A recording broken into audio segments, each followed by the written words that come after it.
Welcome to Morning Special. 여러분 안녕하세요. 5월 29일 수요일 Morning Special. 저는 최수진입니다.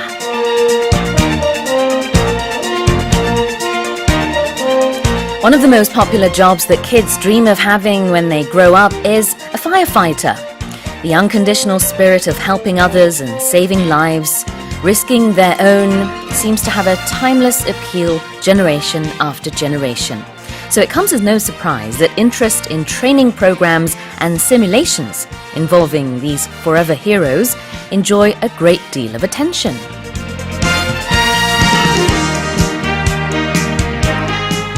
소방청은 오늘 전국에서 소방차 길 터주기 국민 참여 훈련을 진행합니다. 이번 훈련은 전국 219개 소방서에서 선정한 진입 장애 지역, 또 정체 도로 등 소방 출동으로 확보가 필요한 지역 479곳에서 이루어지는데요. 소방 차량이 실제 사이렌을 켜고 출동하면은 일반 차량은 도로 양옆으로 이동해서 길을 양보하는 방식입니다. 최병일 소방청 소방정책국장은요, 안전벨트를 매는 것처럼 소방차 길 터주기도 또 다른 안전문화로 정착되기를 기대한다고 말했습니다.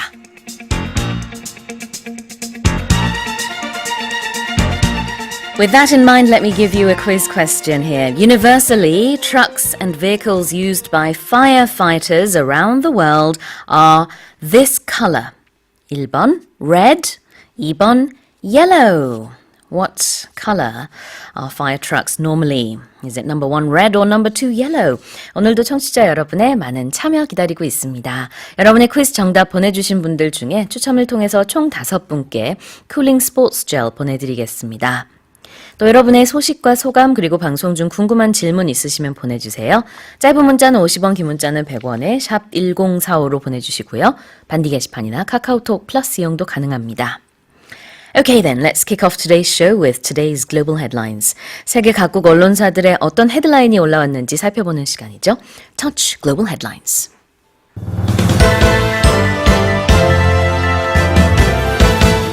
A knife-wielding man attacked a group of elementary school children in the Japanese city of Kawasaki, resulting in at least 18 casualties. 일본 가와사키에서 한 남성이 초등학생을 상대로 무차별 흉기 난동을 일으켜 최소 18명의 사상자가 발생했습니다.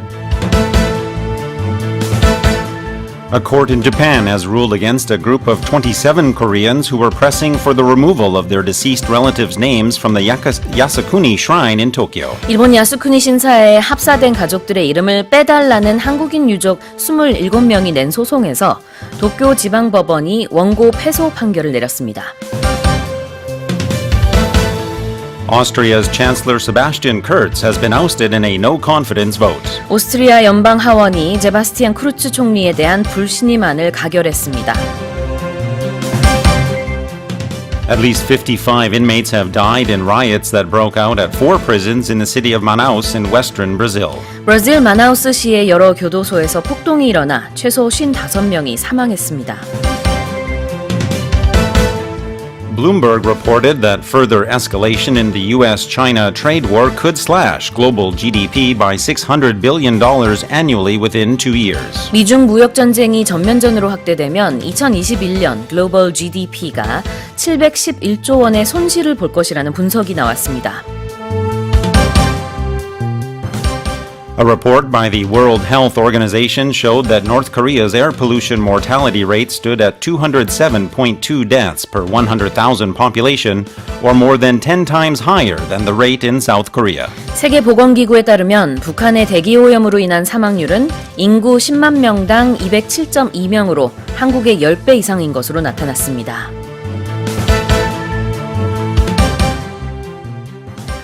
Well, on this Wednesday morning with the stories and more, we have Walter 선생님. Good morning to you, and of course, good morning to all of our listeners and any viewers out there on the Bandy application or the YouTube live stream.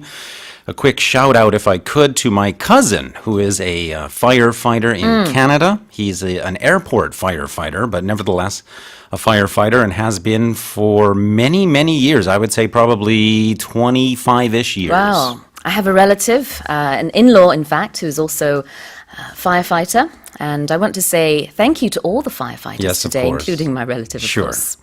네, 오늘은 길터주기도 이제 새로운 어떻게 보면 일상생활로 정착해야겠지만 오늘도 특별히 감사하는 마음을 좀 가질 수 있는 그런 계기가 될 것 같습니다.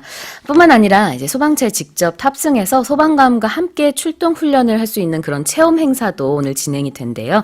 근데 이거는 관할 소방서에서 먼저 신청을 하셔야 됩니다. That's a good idea. Yeah, it's still the morning, so I think you might have a bit of time for that special spot. Let's go on with the headlines. Headline number 1, a knife-wielding man attacked a group of elementary school children in the Japanese city of Kawasaki, resulting in at least 18 casualties. 일본 가와사키에서 한 남성이 초등학생을 상대로 무차별 흉기 난동을 일으키고 무차별 흉기 난동이 벌어졌는데 이로 인해서 안타깝게도 2명이 숨지고 16명이 부상했습니다.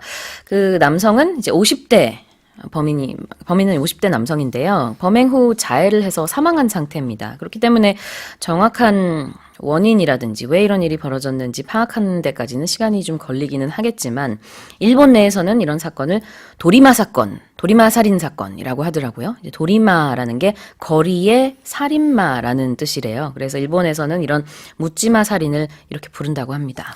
It's interesting that they have their specialized, unique word for it because Japan, like Korea, does enjoy quite a low rate of violent crimes. However, there has been similar such attacks in the past. Regarding this most recent attack, Japanese Prime Minister Shinzo Abe said that he felt strong anger against it. And of course, he also offered his heartfelt condolences to the victims, as well as hoping that the injured recover quickly. President Trump also made a reference to the stabbing because he was addressing troops there in Japan on that day.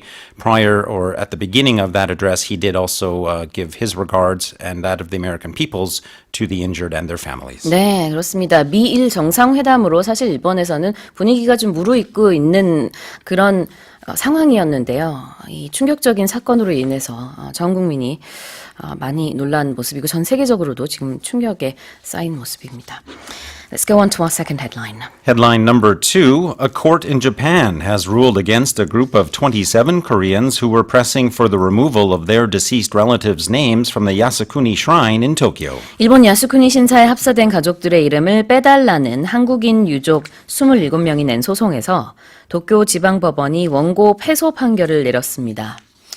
So the Yasukuni Shrine is one that comes up often in the news here in Korea for at least 2 reasons. One of them being when politicians in Japan will make offerings to that shrine. The other instance is this, when there's a matter of people whose names are on that shrine who do not want to be on it. This particular case, and there have been 2 similar cases, but this most recent one was filed back in 2013 with the dismissal here issued from the Japanese court yesterday. The plaintiffs, in addition to having their suit dismissed, are said to also now be responsible for bearing the cost of the lawsuit. 네, 야스쿠니 신사는 뭐 잘 아시다시피 근대 일본이 일으킨 여러 가지 전쟁에서 숨진 사람들의 영령을 떠받드는 그런 시설입니다. 그래서 태평양 전쟁 A급 전범이요.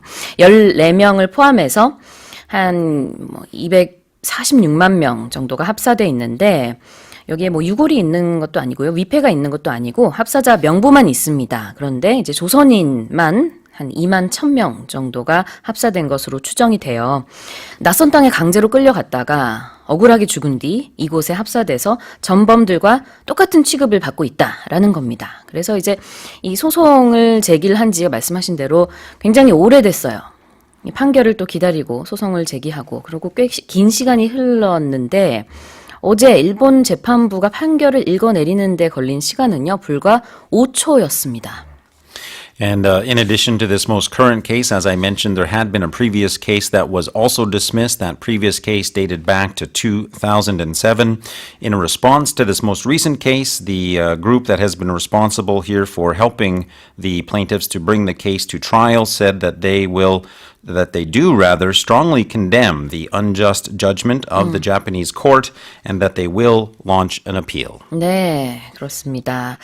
재판부가 어제 이제 짧은 판결을 읽는데 말씀드린 대로 5초 만에 읽고 일어났는데요. 정말 어떠한 판결 이유도 밝히지 않고 바로 그냥 판사석에서 일어났다고 합니다. That does make me a little angry, I have to say. Let's go on to our next headline. Headline number 3, Austria's Chancellor Sebastian Kurz has been ousted in a no-confidence vote. 오스트리아 연방 하원이 세바스티안 크루츠 총리에 대한 불신임안을 가결했습니다. Somewhat ironically, this no-confidence vote comes just a day after his very own party had a triumphant night in the European elections. The reason for the vote of no confidence in the chancellor there was his handling of a corruption scandal that really involved his former far-right coalition partner. The result now of this no-confidence vote means that Austria will be governed by a technocratic group of administrators as well as senior civil servants until new elections are held, which are currently scheduled for early September. 네, 세계 최연소 총리로 또 유명세를 치기도 했었고요. 뭐, 오스트리아 정계에서는 원더보이다 이런 별명이 있을 정도인데 불신임안을 받아들이고 물러났습니다. 1986년 8월생이거든요. 크루츠 총리가 2017년 그 당시에 국민당 대표로 선출이 돼서 국민당이 제1당이 되면서 자동적으로 최연소 총리가 됐는데요. 전통적으로는 연정 파트너가 사회민주당이었어요. 그렇지만 난민 문제에 좀 강경한 그런 입장을 가지고 있었기 때문에 자유당을 연정 파트너로 새로 선택을 했습니다. 근데 바로 이 자유당 때문에 이번에 물러서게 된 겁니다. 그 슈트라헤 자유당 대표가 최근에 동영상 스캔들에 휘말려서 우리가 그 뉴스도 전해드렸었죠. 좀 논란이 많이 됐었습니다. Yes, indeed. We had actually reported on the video involving Strachey there some weeks ago. As you mentioned, Chancellor Kurz, not only the youngest, but also the shortest serving chancellor in Austria's history. He was 32 years of age and had served just 525 days in office. Interestingly, his predecessor hadn't served much longer. His predecessor, Christian Kern, had served just 580 days. 그렇군요. 오스트리아 총리가 불신임으로 사퇴한 것은 1945년 이후 처음이라고 합니다. 그렇지만 물러서면서도 난 돌아올 것이다. 9월에 총선이 있거든요. 그때 승리해서 복귀하겠다라고 소감을 밝혔습니다. Alright, let's go on to our next headline. Headline number 4, at least 55 inmates have died in riots that broke out at 4 prisons in the city of Manaus in western Brazil. 브라질 마나우스시의 여러 교도소에서 폭동이 일어나 최소 55명이 사망했습니다. Now, of course, there are various reports of this, but we're focusing on a couple of reports from American outlets who do report of 4 different prisons being involved in these riots. At 3 prisons, a total of some 40 inmates were killed. An additional 15 inmates were said to have been killed at a 4th prison in that same day. So we do have a total of 55 inmates on one day, but across 4 prisons. 네. 그러니까 일단은 이제 폭동 발생 직후 15명이 숨졌다는 보도가 나왔었고요. 그 이후 이제 브라질 아마조나스 주 정부가 성명을 통해서 시신 49를 수습했다라고 해서 이제 총 사망자 수가 55명으로 늘어난 겁니다. And if we are to try to find the reason for these riots, well, there could be at least 2 reasons for them. Some authorities are saying that the riots resulted from clashes between rival factions of one same gang in those prisons. That gang is known as the Family of the North. Another reason said to be responsible for the riots is overcrowding. One of the particular prisons involved here has a capacity of 454 prisoners, but was said to be housing more than double that, so over 900 people. Also nationwide, there are said to be some 726,000 prisoners in prison in Brazil for a country that has only a capacity of 360,000 prisoners. So again, even nationwide, over double capacity. 네.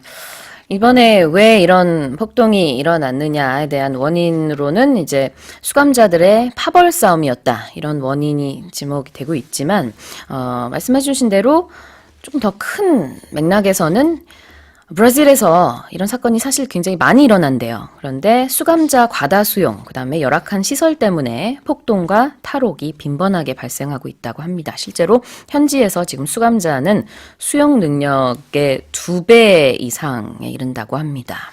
And just a very quick correction, as well as a bit more context. I'd mentioned on the same day, what I meant to say, was the 4 prisons in the same city. Right. The riots did occur over 2 days, Sunday and Monday, or at least the discovery of the dead were Sunday and Monday.